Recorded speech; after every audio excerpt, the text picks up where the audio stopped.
All right, hey guys, we are on chapter 3, section 3.1, Radian stuff. Just to refresh your memory, I do have a lot of the stuff written out here that we did in class today. I have the definition of a radian, which the definition itself, you might, after writing the whole thing and then reading it, being like, wait, what? That's okay, but what you need to understand is that radians has, I remember it like having a pi in it. So all those weird pi numbers that you saw when you were Googling the hand trick and the unit circle images and stuff during class, now we're learning what those are. And remember that 360 degrees is a full 2 pi radians. Remember that the circumference formula is 2 pi r. I'm actually going to write that here. Remember that circumference is 2 pi r, and in the unit circle stuff, the radius is just 1. So an entire circle around is just 2 pi, and that's how we're going to remember it going forward.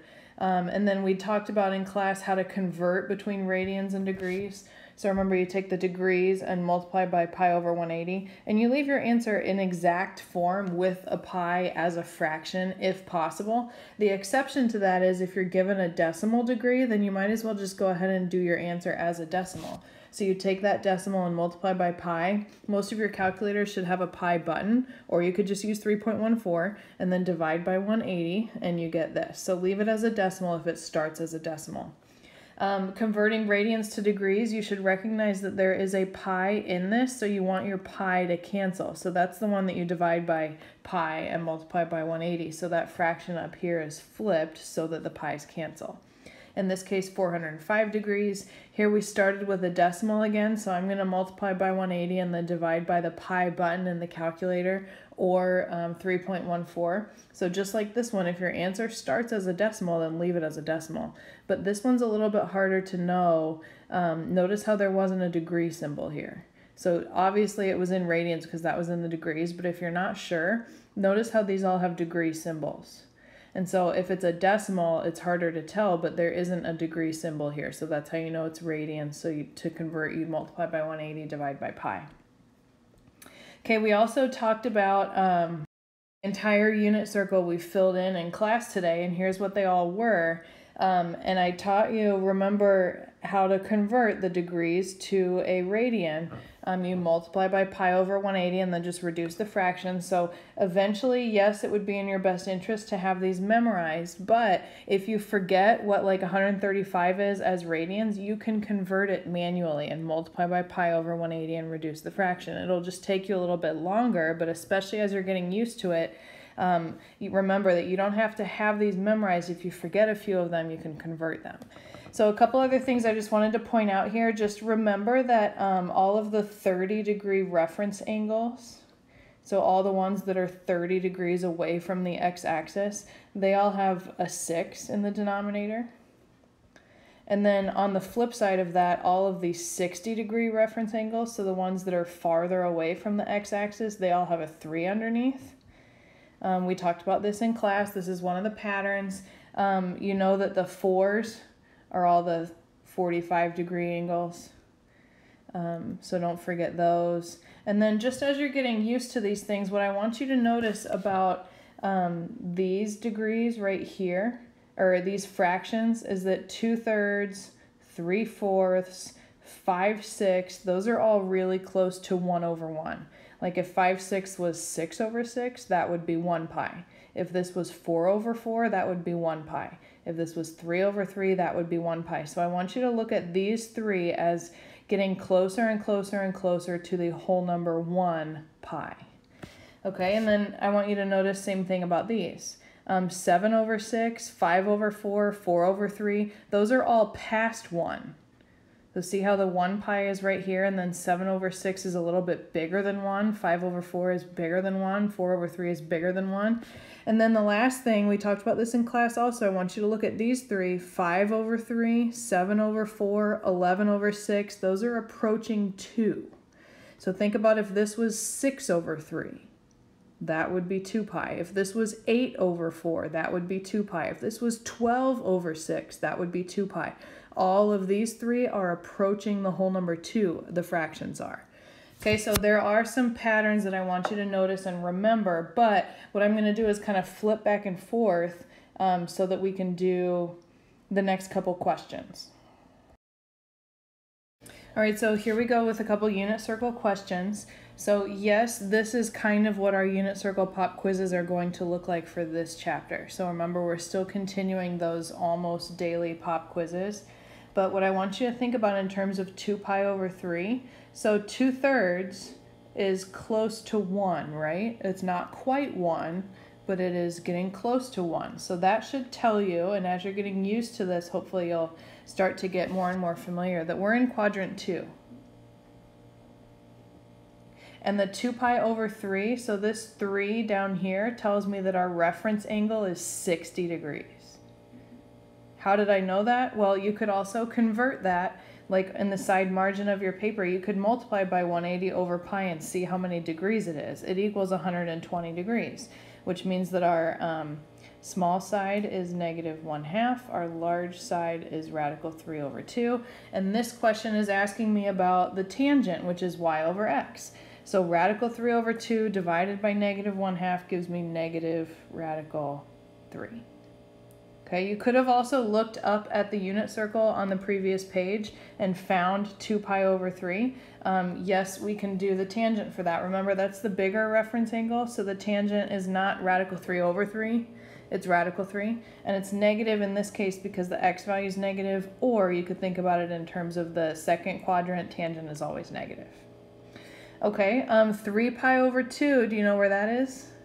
3 pi over 2. So I thought all of our radians were either over 3, over 4, or over 6. Well, remember that 3 pi over 2 is actually down here. So remember, it goes 0 or 2 pi. This is pi over 2. This is regular pi, and this is 1.5 pi or 3 pi over 2. In that case, remember, sine is y over r. The y value is -1. The r value is 1. That just gives us -1. Okay, how about the next one? So -4 pi over 3. So that's weird. That's backwards, and I'm a little bit confused with the backwards thing. So what I want to do is actually add a full circle to this so that I can figure out what the positive angle is. And so do you know what a full circle is in terms of radians? It's 2 pi, right? An entire circle is 2 pi. But let's actually change it to have a common denominator. Let's make it 6 pi over 3. That's the same thing as 2 pi. I'm going to write full circle. So just like we did negative degrees, you do the same thing with radians here, except we have to keep everything in radians. So this is actually the same question as asking me about cosine of 2 pi over 3. Okay, so luckily, I actually have that picture drawn up here, 2 pi over 3. So the x value is just -1/2. You can also look up at the unit circle there. Remember, cosine is just x value, and that's what we're looking for there. But the trick here is that we had to add the 2 pi here, which as a common denominator is 6 pi over 3. Okay, cotangent of 4 pi. Okay, so that's like going around the circle twice, right? 4 pi is around the circle 2 times, so okay, that's the same thing as cotangent of 0.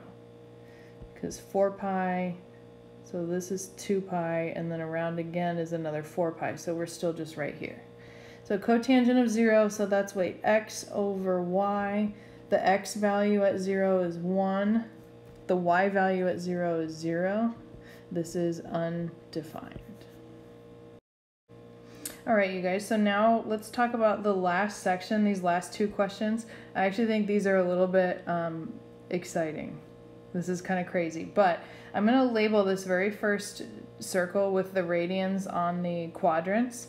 So it says each angle theta is an integer. So you know integer means whole number. So not a decimal. So whole number is what integer means. When measured in radians, give the radian measure of the angle. Okay, so what would theta be if it was right here as an integer? Okay, so remember what the radians are that we have. So 0, or if you go all the way around the circle, it's 2 pi. Can you give me a rough estimate of what 2 pi is as a decimal? 2 times 3.14. It's 6.28. So what I want is just like a rough estimate of all of these in decimals. So you know how pi is over here? What's pi as a decimal? 3.14. And you know how this up here is pi over 2? Can you do a little bit of mental math and tell me what decimal pi over 2 is? Well, it's basically 3.14 divided by 2. So let's call it 1.57-ish. So like these are rounded, you know that pi goes on forever. So this is just giving me a rough estimate here. And then how about 3 pi over 2? What's that as a decimal? That's probably the hardest one.